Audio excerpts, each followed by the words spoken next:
Good afternoon once again, distinguished members of the press. I'm pleased to welcome you to this press conference in this great city of Ottawa. My name is Hellen Kahaso Dena. I'm from Greenpeace Africa. I'll be your moderator for today. Last November, during the INC-4, it ended in frustration because low ambition countries were derailing the plastic treaty negotiations. At INC-4, negotiators now face a meeting where progress towards text-based negotiation is essential in order to meet the timeline set out in the UNEA 514 resolution. Our hope is to see a fair and equitable representation throughout the negotiation and implementation process, including from communities who are disproportionately impacted by plastic pollution. And we have a elaborate panelists, and ladies and gentlemen, allow me to introduce you to our list of panelists who will delve deeper into our priorities for INC-4. So our first speaker is Sarah King from Greenpeace Canada. She has over a decade of experience leading campaigns tackling the biggest threats to the oceans, including plastic pollution and championing zero-waste solutions, biodiversity protection, and social justice. Sarah leads the organization's national political work and brings knowledge of the plastic, zero-waste, and reuse landscape across sectors in Canada and beyond. Sarah will open up with a message to the Canadian government on how to ensure a successful global plastic treaty negotiation. She'll also give the land acknowledgement. Over to you, Sarah. On behalf of Greenpeace and our panelists here today, I would like to start off by acknowledging and expressing our appreciation for being on the unceded, unsurrendered territory of the Anishinaabe Algonquin First Nation, where we will convene throughout the INC-4 talks. To acknowledge this is not to absolve us of our ongoing role and responsibility in decolonization and upholding Indigenous rights and sovereignty, but rather to honor the Indigenous people who have lived and worked on this land historically and presently, and to all Indigenous communities of Turtle Island that continue to lead in driving change on environmental and social justice issues, particularly frontline, fence-line communities bearing the brunt of the impacts across the plastic life cycle. Now to set the stage for the week to come. The fourth of 5 sessions of the United Nations Intergovernmental Negotiating Committee on a Global Plastics Treaty has now begun. There's a lot at stake, a full agenda, and significant ground to cover to make up for time that was lost at the previous rounds of negotiations. We know that we are far behind where we should be, and this is thanks primarily to a small minority of blocker countries working on behalf of the fossil fuel and petrochemical industry to derail negotiations through endless debates about procedure, as well as outright refusing to engage with how we address the full life cycle impact of plastic, as outlined in the treaty mandate. INC-4 could go in various directions. However, Greenpeace will be working to ensure that member states begin to move into productive negotiations of the treaty text. We will be encouraging governments to work bilaterally to find common ground, but not compromise at the expense of critically important upstream control measures. Greenpeace is calling for a global target to reduce plastic production against a set baseline, and my colleague Marian will talk more about that. We are also calling for a treaty that accelerates a just transition to a zero-waste, reuse-based future and moves us away from our single-use plastic-dependent systems. The treaty must include strong reduction and reuse targets, align with the zero-waste hierarchy, and adopt a human rights-based approach. A rapidly growing contingent of scientists, civil society organizations, businesses, and communities impacted by plastic across the life cycle are clear in their position that to end plastic pollution and related harm, we need to cut plastic production. Recent polling commissioned by Greenpeace reveals that the public strongly agree. 82% of respondents surveyed across 19 countries say cutting plastic production is necessary to stop plastic pollution. An overwhelming majority of people polled expressed concern about the health impacts of plastic, particularly on children. They also expressed support for a transition from single-use plastic packaging to reusable and refillable alternatives, a ban on single-use plastic packaging, and efforts to stop biodiversity loss and limit climate warming to 1.5 degrees. To get the talks on track towards an impactful treaty, we need to see renewed ambition and urgency across the board. A successful INC-4 outcome requires high ambition countries to draw a line in the sand on keeping the previously mentioned critically important control measures on the table and staying focused on substantive discussions. With the last round of negotiations around the corner, governments must agree a mandate to get to work on drafting the treaty and agree on a clear program of intersessional work, including on addressing production of primary plastic polymers. As host country, the Canadian government must continue to play a role in facilitating discussions that help to address blockages and ensure the talks are progressing in the right direction.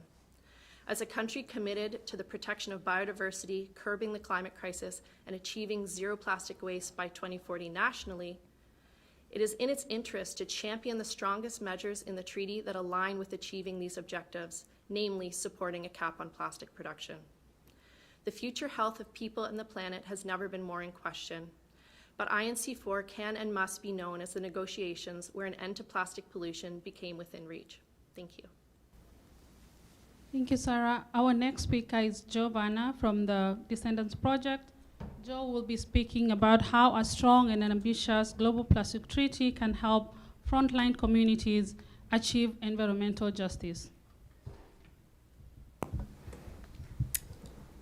Good afternoon. My name is Joe Banner. I'm one of the founders and directors of the Descendants project. We're a nonprofit organization in Louisiana. I operate this with my twin sister, Dr. Joy Banner. We're based in Louisiana, in St. John the Baptist Parish, which is about 40 miles outside of New Orleans. By now, you've probably heard a lot of excuses, especially when you work in this line of industry.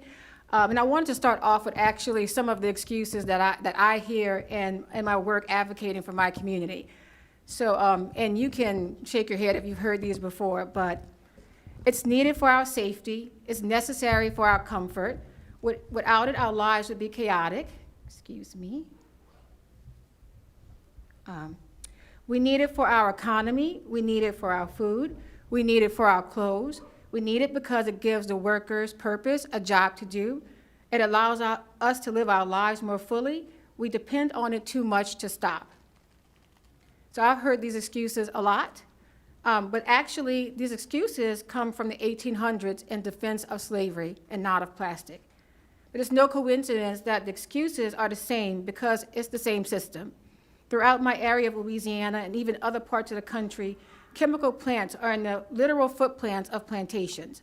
Some of these plants still have the plantation homes on their properties, and all of the plants have the unmarked burial grounds of the enslaved. Plantation land provided everything plants need to operate, large acreage and access to water, and a government willing to sacrifice our health. The descendants of the enslaved who were on the fence line of the plantations are now on the fence line of the pollution from plants. In the 85-mile stretch between New Orleans and Baton Rouge, now known as Cantor Alley, there are approximately 300 plants with about 250 of them involved in the upstream production of plastic. My parish sits in the middle of Cantor Alley, and residents like myself have a 7 times higher risk of cancer. And cancer is only one of the ailments. Asthma, heart disease, and dementia are also at an all-time high. Just as in the days of the enslavement of my ancestors, the health of their descendants is being sacrificed for the production of chemicals. I am here with a heavy heart. It's not easy to separate from my community when they are suffering so much back home. In St. John the Baptist Parish, just 2 weeks ago, our parish government stripped away the residential protection of my community and essentially all of St. John the Baptist Parish to allow more polluters to build. Greenfield Grain Exports, a pollution-causing grain facility, is already planning to build an operation that would pump 100 tons of particulate matter in my Wallace community, an area already inundated with pollution. There's more land available for polluters to come, especially petrochemical plants. And this is happening in an area with the highest cancer risk in the country. However, although my heart is heavy, it's full of passion as we engage in these negotiations and advocate for a strong treaty that caps plastic production. This is not only what we want, but what most of the world wants, as shown by the new Greenpeace study. So tell me this, what is the excuse now? Just as there was no excuse to violate the rights of my enslaved ancestors, there is no excuse to continue the international human rights violation that is toxic plastic production. Excuses like recycling, chemical recycling, detoxifying plastic, and other fairy tales cannot be a part of the negotiations. And while the industry is here, and I'm sure there will be no shortage of excuses to continue plastic production and consumption, with the state of the world, biodiversity, and the climate that it's in, we certainly do not have the time to entertain them. But in my generosity, I will give one more excuse to the fossil fuel companies that I hope they do use, and that is the excuse to leave. Thank you. I love the ending there, giving them a good excuse, I must say. The third speaker will be Dr. Pete Myers from Environmental Health Sciences. Dr. Pete will speak about the health imperative of reducing plastic production in the Global Plastic Treaty. Over to you, Dr. Pete. Thank you. Thank you all for being here today. Can you hear me well? Good. I'm going to begin with a personal note. I was in INC-4 in Nairobi, and shortly after I got back, I had a massive stroke. I'm still alive. I got a second chance. This gives me an opportunity to say things most scientists might not be willing to say, but I know need to be said. Now, I'll begin by saying that chemicals, including plastic chemicals, are essential for our way of life and for sustainability. I say that as an adjunct professor of chemistry at Carnegie Mellon University, one of the top chemical universities in the country, and also the founder and a board member of a new startup chemical company. Not the phenotype you might expect. But there are chemicals, and then there are chemicals. Too many chemicals used in plastics are not in balance with nature. It's that simple. They are just the opposite. They undermine nature. They dramatically undermine human and wildlife health. Fortunately, after decades of recent biomedical science, we understand why many plastic chemicals are hazardous. We know scientifically that many plastic chemicals interfere with our hormones. They are called endocrine disrupting chemicals. I actually coined the term endocrine disruption in 1991 at a scientific workshop, and I have worked to understand the toxicity, the biology of that process ever since, for 3 decades. In those 3 decades, our scientific knowledge about those chemicals has grown tremendously.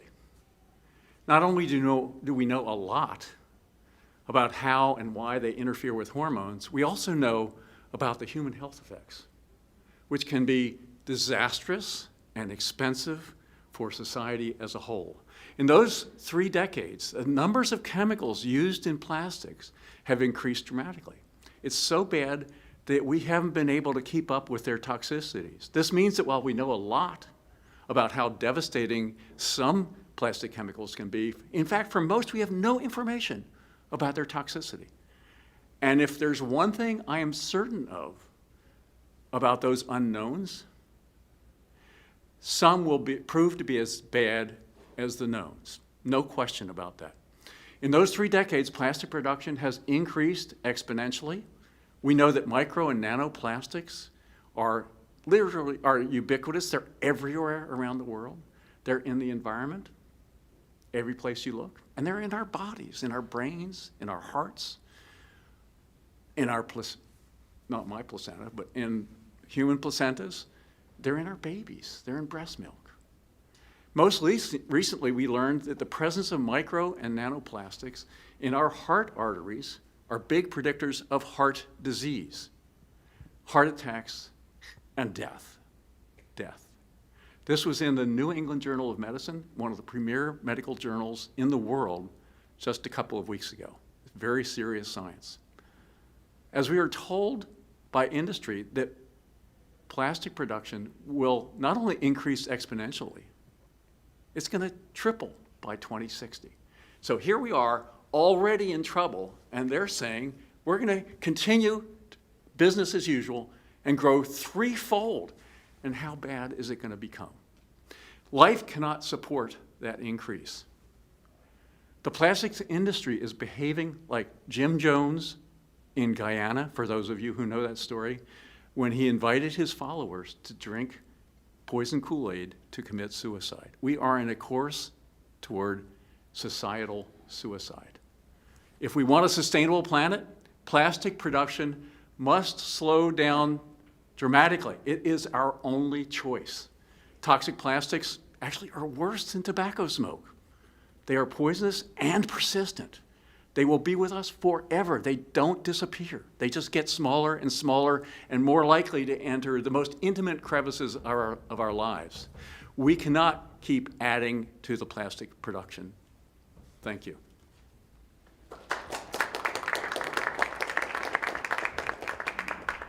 Thank you. And on that serious note, let's move to our next speaker, who is Marian Ledesma from Greenpeace Southeast Asia.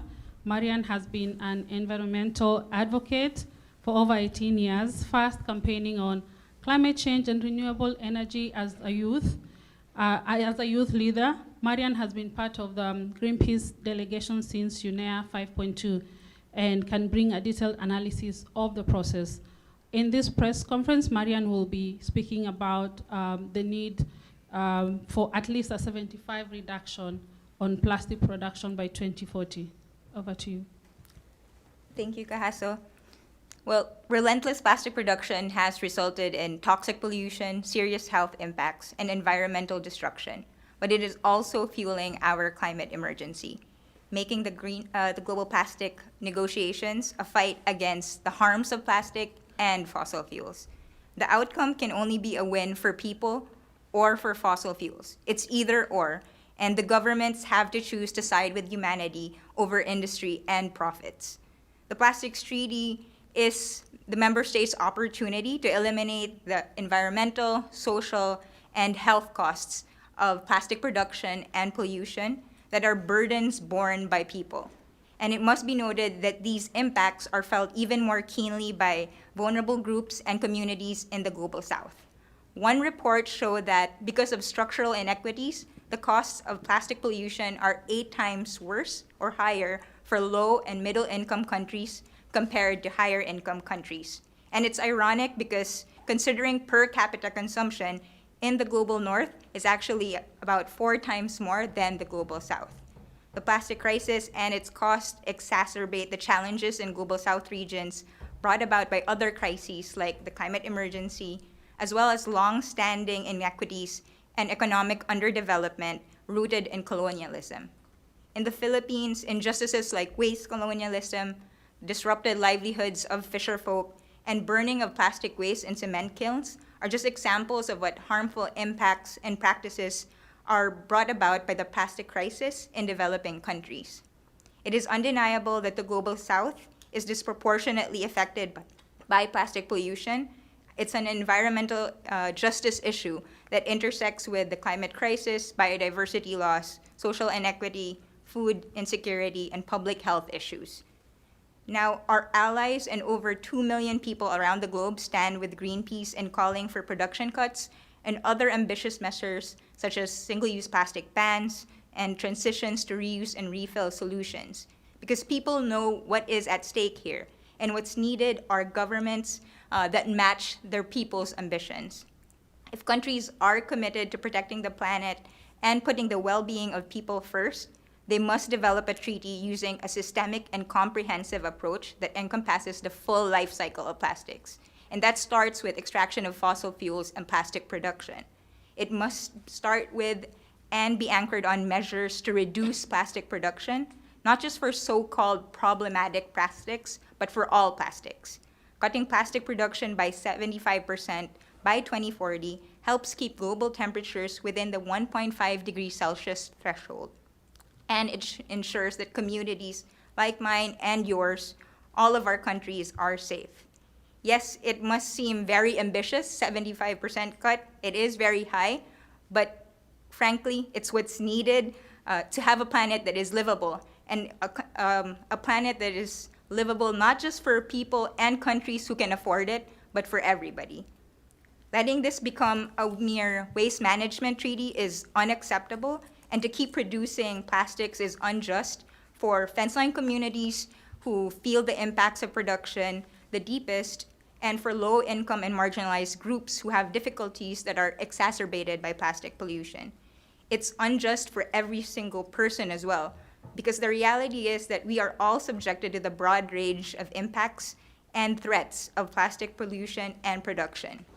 And we need a strong global plastic treaty that includes a cut in plastic production, as well as targets for reduction and reuse, single-use plastic bans, clear definitions for reuse as a solution, the promotion of refill solutions, and of course, financing and means of implementation that's aligned with the zero waste hierarchy. And all these are necessary to make it strong to respond to the needs, not just of the global south, but the entire planet. And so countries must step up and ensure that the best possible outcome of this treaty is achieved. We don't have time to second guess phasing down plastic production or the other measures that I mentioned, given the urgency of the plastic crisis. In fact, these shouldn't be up for discussion anymore, but be essential components to this treaty, because justice, the well-being of entire communities, and our climate are non-negotiable. And this treaty is not for polluters and their profit, but it should be for people and the climate. Last but not least, we have Shadi, who will share more priorities from the Middle East and North Africa. Shadi comes from Greenpeace MENA, which is Middle East and North Africa. Hi everyone, my name is Shadi Khalil, and I'm here as an African, Middle Eastern, to urge our countries to call for an internationally binding plastic treaty that reduce the amount of plastic produced and used globally. Plastic is a recent introduction to our region, an invention my grandmother, my ancestors never knew or cared for. The culture of reuse and reduction has long been ingrained in our communities with what we now call alternatives to plastic, as if it's a new invention. However, the aggressive growth models that we have been seeing after the Industrial Revolution exploited our communities, encouraging consumerism for the benefit of international cooperation, leading to the plastic pollution that we are seeing today, that's impacting the life and the health of millions of people within my region and the communities, biodiversities and ecosystems within the MENA region and the world. Not only this, but there is economic cost that's huge to my region, as highlighted by the World Bank in 2022, with some countries in the Middle East experiencing losses of more than 3% of GDP due to air and sea pollution. And despite the effort to promote plastic recycling technologies as the solution, they cannot keep pace with the scale of the crisis. Without upstream plastic reduction, no matter how many NGOs in my region and youth I see them going to do cleanups around the Nile, the Mediterranean, and the Red Sea, it will never be enough. It cannot mitigate the impact on the million of people within my region being impacted on their health and livelihood. In Greenpeace, we made a poll, and it focused internationally, but it focused on Egypt and the UAE, and surprisingly, 86% of the outcomes of the poll in Egypt and 81% in the UAE acknowledge that we need to stop plastic production in order to stop plastic pollution. I mean, it's not quantum physics, that people really understand it within our region and support it. NGOs have been working on stopping plastic, has been lobbying within the region, also among their governments. And recently we have been seeing a momentum with local governments. So in Aqaba, in Jordan, they have called for a plastic-free Aqaba. We have seen cities in Egypt, Hurghada and Dahab, with their local municipalities, understanding the cost of plastic within their cities, banning single-use plastic. It faced some challenges, but there is a will from local municipalities and governments. And then most recent is Dubai, of introducing a law to ban single-use plastic completely from Dubai. But of course, banning products on its own is not enough to protect our planet and people, right? It needs to be more, but it shows how significant it is, the will of local governments, of NGOs, and also of the people in my region to stop plastic production, to reduce plastic production and the pollution. And this is why here, I call upon the UAE specifically, as the only Arab country that is part of the High Ambition Coalition, to lead the region in ambition action, also by example, to rally countries from the region also internationally toward a just transition away from plastic dependency, to make history by calling for a global target to reduce primary plastic polymers, accompanied by comprehensive finance package to ensure a fair transition for workers, waste pickers, and economies dependent on plastic, which is many countries within my region. As we convene at INC-4, let us emerge with clear draft that reflects the urgent action our planet demands, a binding plastic treaty that reduces the amount of plastic produced and used globally. Thank you. Thank you. We'll now open for questions from the members of the press. Before that, allow me to introduce our colleague, Joylene Herin, who is available for French translation. Yeah, there is another microphone somewhere. Okay. Thanks very much. I'm grateful to the UN for allowing me to be here as a citizen journalist. I have a question for Greenpeace. It's a critical question, but I'd like your candid response to it. Greenpeace has been very active against oil and gas in Canada, and it's been successful in reducing that. But that hasn't reduced the amount of petroleum that the world demands. It's just shifted production from Canada to OPEC and Vladimir Putin's Russia. And I see the same thing here with plastics. China is by far the largest producer of plastic and polluter of plastic and all other pollution. And yet they have just a fraction of Greenpeace's attention. They do not appear willing to be part of any restriction on production. So if you're successful in limiting plastic production in the West, really all I think you're going to wind up doing is driving that production to China, which has lower environmental standards than we have in Canada and the United States. I don't think there's going to be one fewer plastic items produced after this treaty. It'll just be done in China, India, and other countries that aren't going to self-sacrifice. So I really want to know, do you consider that at all? Like, do you think it's a success that you've driven oil and gas production to the Qatars and the Vladimir Putins of the world?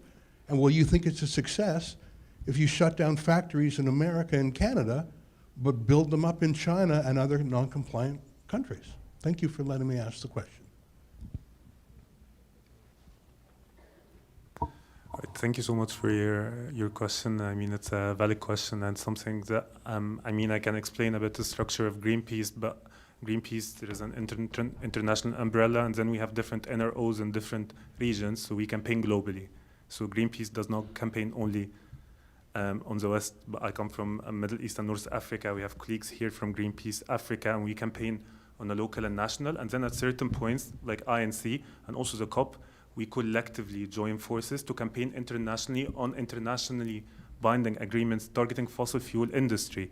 So in COP28, we have campaigned among allies and partners in order to get a binding, mention of fossil fuel reduction in line to Science 1.5C, collectively as Greenpeace, as different NROs. So I would say that Greenpeace is not a Western organization in that sense, but we are representative of different NROs who are campaigning for a global outcomes on fossil fuel, not specifically in Canada or on the West. This is my take. So you have a very good point, and this is exactly why Greenpeace is campaigning for global targets and sector-specific targets. So it's not just going to be one country that is responsible for reduction. We're expecting that all countries contribute to reducing plastic production. We don't, coming from Asia, we definitely don't want any production basis to be transferred to our region in the world, because that means that the impacts of plastic production will be transferring to our countries. And what we're pushing for is that all countries collectively have to contribute to this reduction in plastic production. And all of them will abide by a single global target, and we figure out how these differentiated responsibilities will happen. It may be different timelines based on production capacity or countries, but at the same time, we all have to have that same goal of reducing plastic production together, because we don't want any of these effects to just transfer to different places, and different populations will be impacted by it. Thank you for the question. I don't speak for Greenpeace. I speak for the scientific community. You may be following a long-term trend in sperm count, which is happening around the world, about 50% reduction in the last 5 decades. Projected losses of sperm by the middle of the century may make it very difficult for young men to reproduce the old-fashioned way. And that trend is even stronger in China now. Data came out about 2 years ago. And I should let you know that some of the best and a lot of the studies of endocrine disruption are being carried out by Chinese laboratories. They are struggling, the whole country is struggling right now, how to rebuild their fertility. They don't know. And we're pretty sure that plastic chemicals are contributing to it. So right now, they may not be ready to act on these data, but they're going to have to. Thank you for that. We also have a question from a journalist by the name Hannah Fernandez, who is following us on the live streaming. She is from Eco-Business in Southeast Asia. This is to Joe and Marian. How can a strong and ambitious global plastic treaty help frontline communities achieve environmental justice, especially in developing Asia like the Philippines and Indonesia, known to be 2 of the world's leading contributors to plastic pollution in the oceans?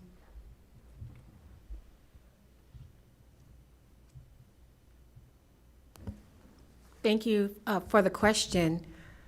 For me, it kind of relates to what you just asked, actually, because in Louisiana, in my particular area, we have one of the largest port systems, the Port of South Louisiana, which is the largest tonnage port in the Western Hemisphere, as they like to advertise themselves. I think in 2023, they had about 43 million short tons of petrochemicals that was moved throughout our region. That's one port in Louisiana. And there's several, Baton Rouge, New Orleans, Lake Charles, I can name a whole bunch. So what we're seeing is that when the production is stopped in other places, guess where it's coming? To Louisiana, because we have the laws and we have the subsidies in place that allows the production to happen. So I feel for what you're saying. For me, this global plastics treaty is important because we can showcase that this is an international problem. Although I'm in Cancer Alley, although I'm in a very small community, what's happening here impacts everybody. That's why it's needed to have this a global instrument, because this is a global problem. And I think this treaty at least showcases how much we're all connected, and that if we want to stop production, we all have to be on board, or at least fight to getting that to stop the production of plastics. Yes, speaking from representative from Southeast Asia, I think a strong global plastics treaty will ensure that communities are not left to clean up after corporations and industries. With production cuts, we can address the problem at source and not put the onus on people and cities and governments to deal with plastic waste or plastic pollution. And it also stops industry from externalizing the costs of their operations while also lowering people's exposure to hazardous chemicals. And in developing countries where we have lacking social infrastructure, less efficient waste management systems, and also less social protections or policies that safeguard against environmental issues, it really is important that this treaty has the best possible provisions, and it comes with provisions that have upstream and midstream interventions that eases the burden of having to manage health risks and also plastic waste. Thank you. There is 2 questions here. Please remember to introduce yourself and which media house you're coming from. Hi, and thank you for this great presentation. My name is Christian Louis Jensen. I come from Ravia Films. We make documentaries, and we've been lucky enough to speak with school children many, many places. My question is perhaps mostly directed at Pete Myers, Dr. Pete Myers.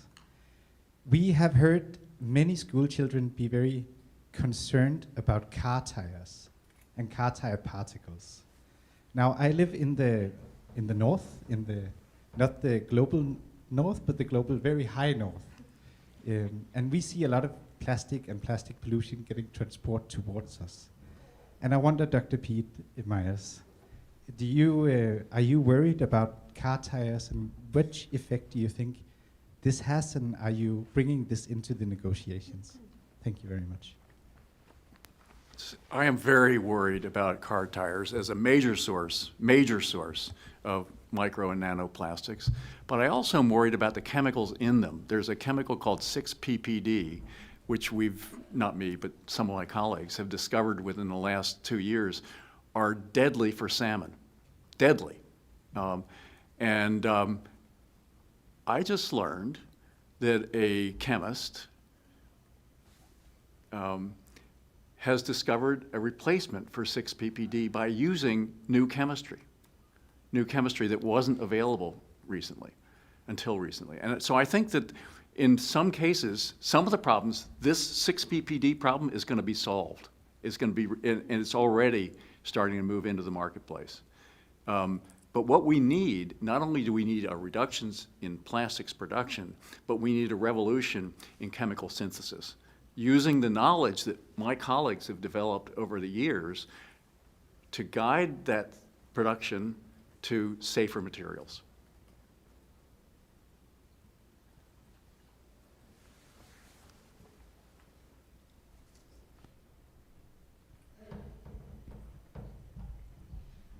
Hello, my name is Alexa Lavoie for Ribbon News. You aim to tackle plastic pollution, yet 88% to 99% of plastic ending up in the ocean comes from 10 rivers, 8 of which are located in Asia, notably China and India. Since these countries do not support your ban, how do you intend to reach a meaningful agreement without the cooperation of the main producer and polluting countries? And also why Greenpeace never criticized or protested against China? I think I can answer the question with regards to riverine plastics in that study.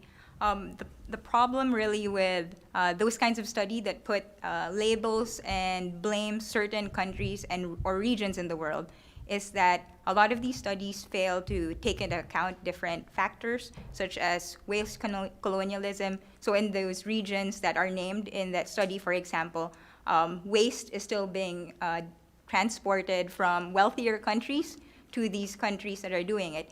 And these countries that are receiving the waste, they have, as I mentioned earlier, the lacking waste management system or infrastructure to deal with the domestic waste there. And adding on to that waste from other countries, it's just compounding the problem there.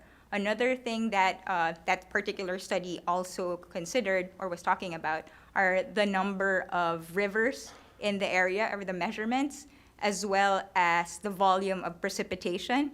And it's unfair to talk about one particular country being a top polluter when it's a tropical country that has way more amount of rain. Of course, the rankings of countries in tropical areas will be higher because of the amount of precipitation there.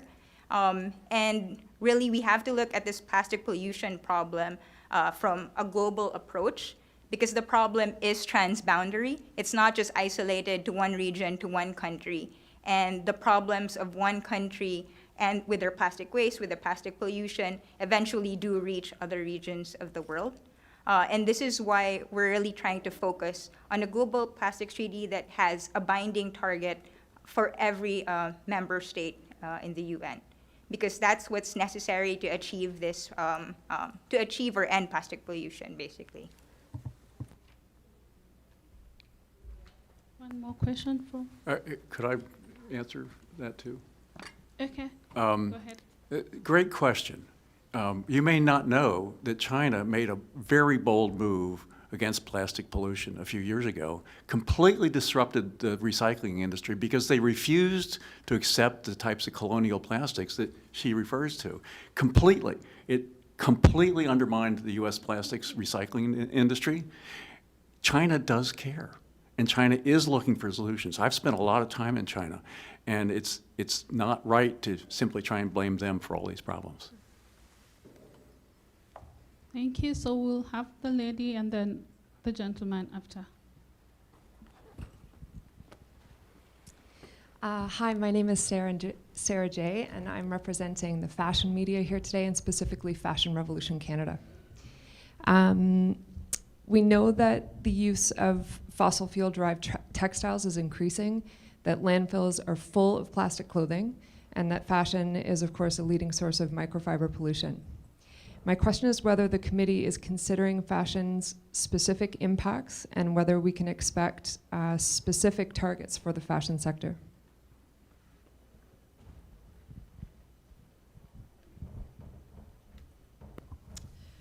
Well, Greenpeace is calling for targets across sectors, so that we know that microfibers are a major contributor to plastic pollution. The fashion industry is obviously, driving plastic pollution around the world.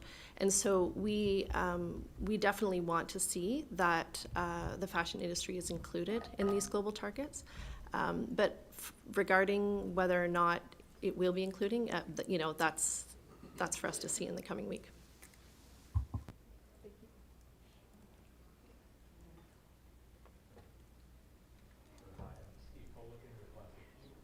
Question, I guess it's directed for Dr. Myers, but anyone who wants to answer it. The issue of, chemical health is going to be probably contentious this week. Are there frameworks that, like you consider the ideal framework that should be in the treaty? I mean, how do you, can you give some more specificity on what a treaty could do that you think would be most, beneficial in that way? Waiting for my light. Thanks. Another great question. I would point to the European Union's chemical strategy for sustainability. How many of you know about that? It's the Magna Carta of the chemical enterprise. It's amazing what the European Union is set in motion to do. And it involves some very intelligent new regulatory policies that will eliminate the worst of the stuff and find ways to replace things that are essential. And it also includes resources that will be used to support sustainable chemistry, new synthesis. So it's this package of getting the bad stuff out and finding the appropriate replacements for the new stuff that is essential to have. And the EU's chemical strategy for sustainability, which was announced by Vice President Franz Timmermans, the Vice President of the European Council in October of 2020, that sets the path forward that I think the whole world should follow.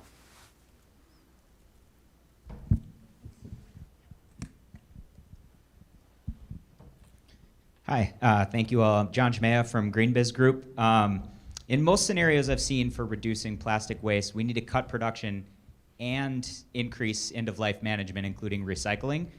How do we make sure that the treaty avoids putting waste management infrastructure in the same places where we've built production facilities? In other words, how do we not repeat the mistakes of the past around social equity and justice with plastic management in the future?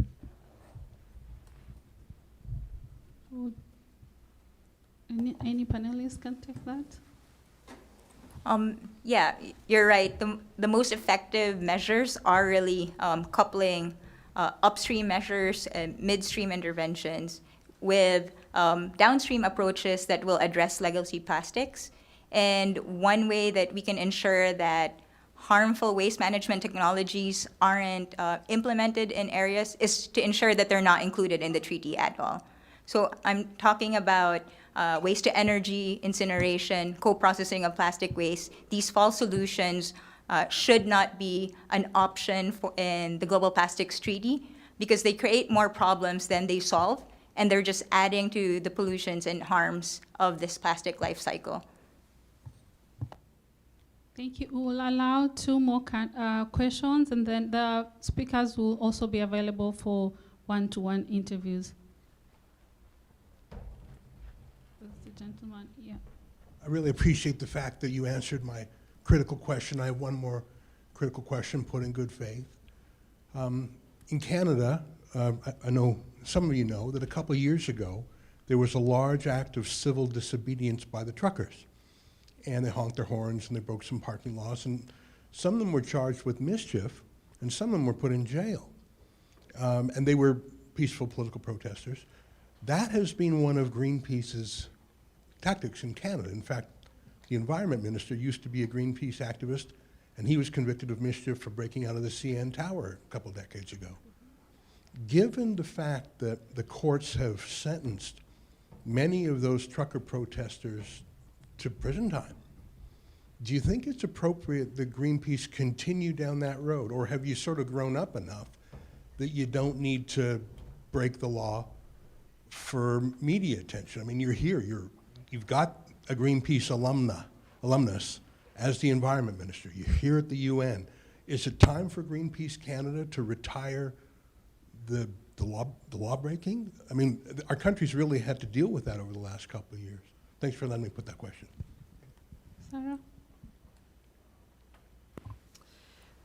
The right to protest is critically important to uphold, and in order for Greenpeace to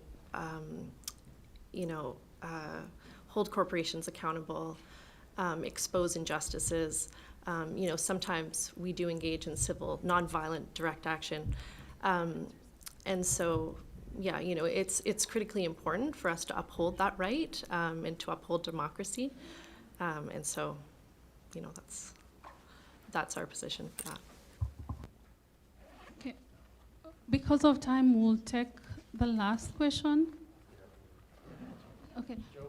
Joe will just give a short response, and then we go to the last question, please. Yeah, I think it's important for me to share my experience that I've had working with Greenpeace, because they have been in my community for actually a while. And throughout the different actions that we've had, I've never seen or witnessed anyone be encouraged to for arrest. We all have our own mind, our own motivations, and I don't want it to be said that someone is controlling the voice of the community. We hear that too often in the rhetoric, that we are controlled by special interest groups. And when you do that, it's insulting to the people, especially communities of color, because it implies that we don't have minds of our own. It's a very serious issue. We're very passionate. We want to save our communities. And that should not be mistaken for an organization prompting us to get arrested for some media attention. So I thank you for that question, but we really must understand that people have a lot to lose. They have lost a lot. Their families are sick and they're dying. And this is what they have to do in a lot of times to get the world to pay attention. So yeah, I just wanted to put that out there, working with the organization. I'm very grateful that I've had the opportunity to have them on my side for different issues, because it's a very important one. Thank you.